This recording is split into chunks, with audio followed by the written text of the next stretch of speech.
ইয বা'আসা ফীহিম, তাদের মধ্যে পাঠিয়েছি রাসূলাম মিনহুম, তাদের মধ্য থেকে একজন রাসূল আমি পাঠিয়েছি।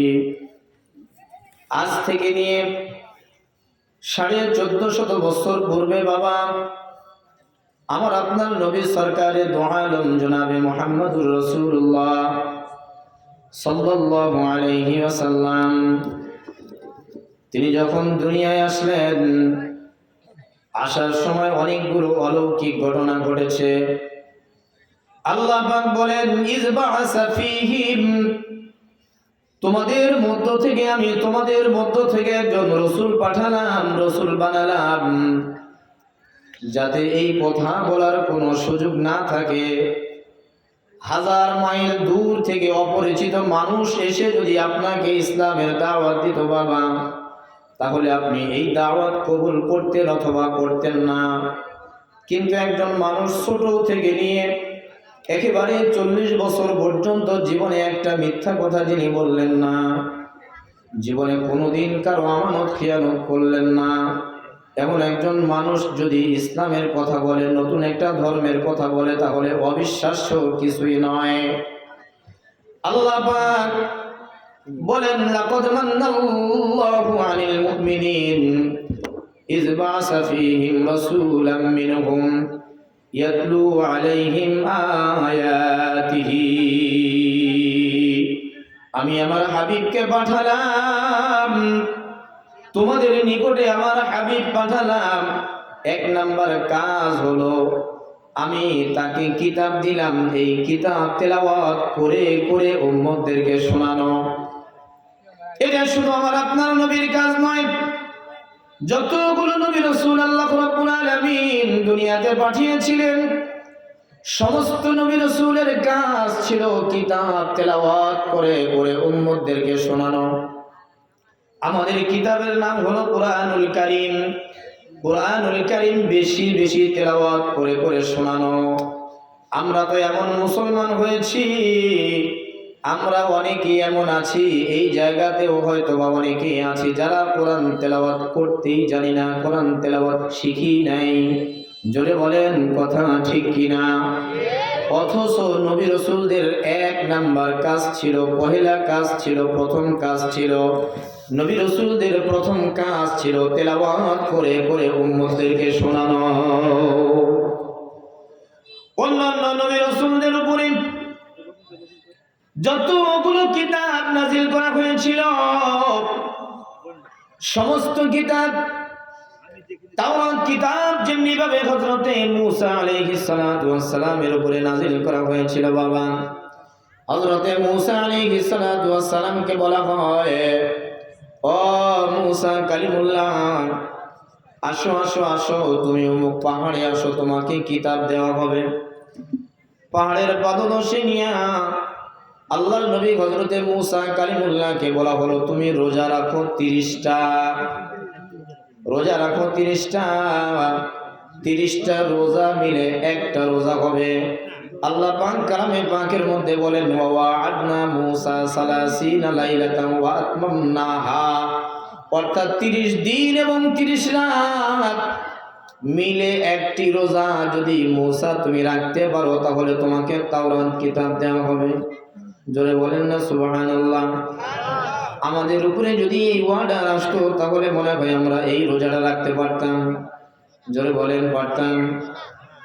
আপনারা মনে করেন না যে একটা রোজা রাখতে তেমন কোনো অসুবিধা নাই। একটা রোজা মানে হলো 1 মাসের মধ্যে রাত এবং দিন কোনো সময় খাবার খাওয়া যাবে না।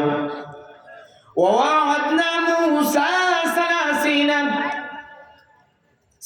30 শব্দের অর্থ হলো 30 লাইলা, 30 রাত রোজা রাখো, তার মানে হলো রাত্রিবেলায় রোজা রাখার কথা বলা হয়েছে। সিম্পলি ভাবে রোজা হয় দিনের বেলায়, রাত্রির কথা কেন বলা হলো? দিনের বেলা তুমি তো রোজা রাখবাই, রাত্রি বেলাতেও তুমি আহার করতে পারবা না। হযরতে মূসা কালিমুল্লাহ 30 দিন রোজা পুরা করলেন।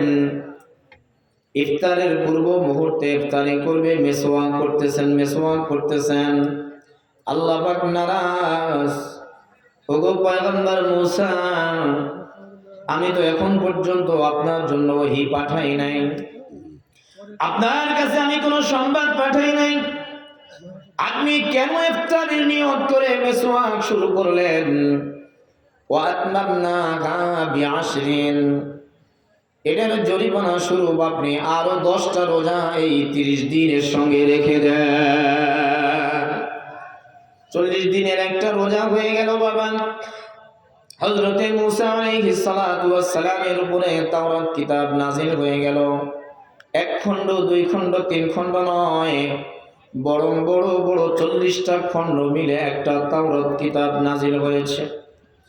অনেক লম্বা চড়া আলোচনা। তাওরাত কিতাব পুস্তক আকারে, বই আকারে সারিবদ্ধভাবে ফেরেশতাদের মাধ্যমে আল্লাহ পাক হযরতে জিবরাইলকে নেতা বানায়া, লিডার বানায়া দিয়ে তাওরাত কিতাব নাযিল করে দিলেন মূসা কালিমুল্লাহর কাছে। ইনজিল কিতাব নাযিল করলেন হযরতে ঈসা আলাইহিস সালাতু ওয়াস সালামের কাছে। জবুর কিতাব নাযিল করলেন হযরতে দাউদ আলাইহিস সালাতু ওয়াস সালামের কাছে। সুহুফ কিতাব নাযিল করলেন হযরতে আদম, হযরতে ইব্রাহিম সহ অন্য নবী রাসূলদের কাছে। মজার বিষয় হলো যতগুলো কিতাব নাযিল হয়েছে সমস্ত কিতাব পুস্তক আকারে নাযিল হয়েছে, শুধুমাত্র কেবলমাত্র একমাত্র আমাদের জন্য যেই কিতাবটি নাযিল হয়েছে কিতাবটার নাম কি? জোরে বলে, আরো জোরে বলতে হবে, নাম কি? আল কুরআনুল কারীম। কুরআনুল কারীম যদিও এখন আমরা পুস্তক আকারে দেখি, এটাই হলো আল কুরআনুল কারীম। এটা এমন একটা কিতাব, এই কিতাব একবারে নাযিল হয় নাই, এটা টাইমে নাযিল হয় নাই। অন্য অন্য নবী রাসূলদের কাছে যেমনি ভাবে পুস্তক আকারে কিতাব নাযিল হয়েছে, আমাদের নবীর উপরে পুস্তক আকারে নাযিল হয় নাই।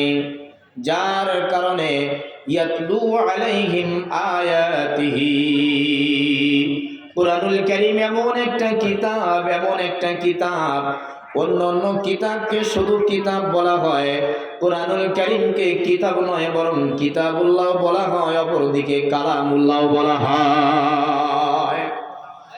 একদিকে যেমনি ভাবে এটা কিতাবুল্লাহ, আল্লাহ তাআলার পক্ষ থেকে দেওয়া গ্রন্থ, অপরদিকে এটা কালামুল্লাহ, সবচাইতে দামি কালাম, সবচাইতে দামি কালাম, সবচাইতে দামি কালাম হলো আল্লাহ তাআলার কালাম। জোরে বলেন না সুবহানাল্লাহ। যার কারণে আল্লাহ রাব্বুল আলামিন তাওরাত কিতাব কোনোদিন পড়েন নাই, জবুর কিতাব কোনোদিন পড়েন নাই, ইনজিল কিতাব কোনোদিন পড়েন নাই, সুহুফ কিতাব কোনোদিন পড়েন নাই। শুধুমাত্র নবীদের কাছে পাঠায়া দিয়া বলছেন তোমরা তেলাওয়াত করো, তেলাওয়াত করে করে উম্মতদেরকে শোনাও। সব নবীদের কাজ ছিল তেলাওয়াত করে করে শোনাও। কিন্তু কালামুল্লাহ কুরআনুল কারীম এটা এমন একটা কিতাব, সর্বপ্রথমে আমার মালিক তেলাওয়াত করেছেন। মালিকের তেলাওয়াত শুনেছেন হযরতে জিবরাইল। জিবরাইল এসে তেলাওয়াত করে করে শুনিয়েছেন আমার আপনার নবী মুহাম্মদুর রাসূলুল্লাহ সাল্লাল্লাহু আলাইহি ওয়াসাল্লামের কাছে। নবীজির কাছে যখন আয়াত নাযিল হয়ে যায়, নবীজি এত বেশি তেলাওয়াত করেন, এত বেশি তেলাওয়াত করেন, এত বেশি তেলাওয়াত করেন, নবীজি মন থেকে শুধু এই চিন্তা করতে লাগলেন, অন্য অন্য নবী রাসূলদেরকে কিতাব দেওয়া হয়েছে কিতাব আকারে, পুস্তক আকারে, আমাকে তো পুস্তক আকারে দেওয়া হচ্ছে না, বরং আমার কলবের মধ্যে দেওয়া হচ্ছে, আমাকে শোনায়া দেওয়া হচ্ছে। এই আয়াতটি আমাকে তেলাওয়াত করতে হবে। এত বেশি তিনি তেলাওয়াত করতেন, কোরআন তেলাওয়াত এত বেশি করতেন। আমরা তো মুসলমান, আমরা কোরআন তেলাওয়াত শিখি নাই, যারাই বা শিখেছি এরাও আবার তেলাওয়াত করতে সহিভাবে পারি না। যারা সহিভাবে তেলাওয়াত করা শিখেছি এরাও আবার মাসে একদিনও কোরআন নিয়ে বসি না। এটাই স্বাভাবিক কৃষ্টি কালচার হয়ে গিয়েছে। জোরে বলেন কথা ঠিক কিনা? অথচ আমার আপনার নবী এত বেশি তেলাওয়াত করতেন বাবা, এত বেশি তেলাওয়াত করতেন, আল্লাহ পাক নবীজির তেলাওয়াতের উপরে খুশি হয়ে আয়াত নাজিল করলেন, লা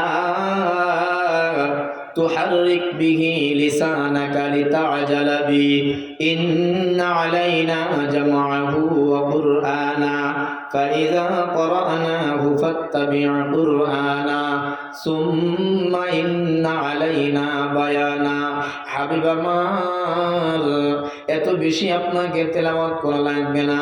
আপনি হয়তোবা ভাবছেন আপনার দিল থেকে যদি একটা আয়াত ছুটে যায়, আপনার দিল থেকে যদি একটা নক্তা ছুটে যায় কোরআনুল কারীমের মধ্যে ভুল হয়ে যাবে। না না না না বন্ধু, না। ইন্না নাহনু নাযালনা যিকরা ওয়া ইন্না লাহু লাহাফিজুন। অন্যান্য কিতাব যেহেতু কিতাব, আর কোরআনুল কারীম যেহেতু এটা আমার কালাম, সুতরাং কিয়ামত পর্যন্ত কোরআনুল কারীমের মধ্যে জের জবর নক্তা পর্যন্ত উলট পালট হবে না। আপনার দিলের মধ্যে এটা আমি হেফাজত করব, শুধু আপনার দিলের মধ্যে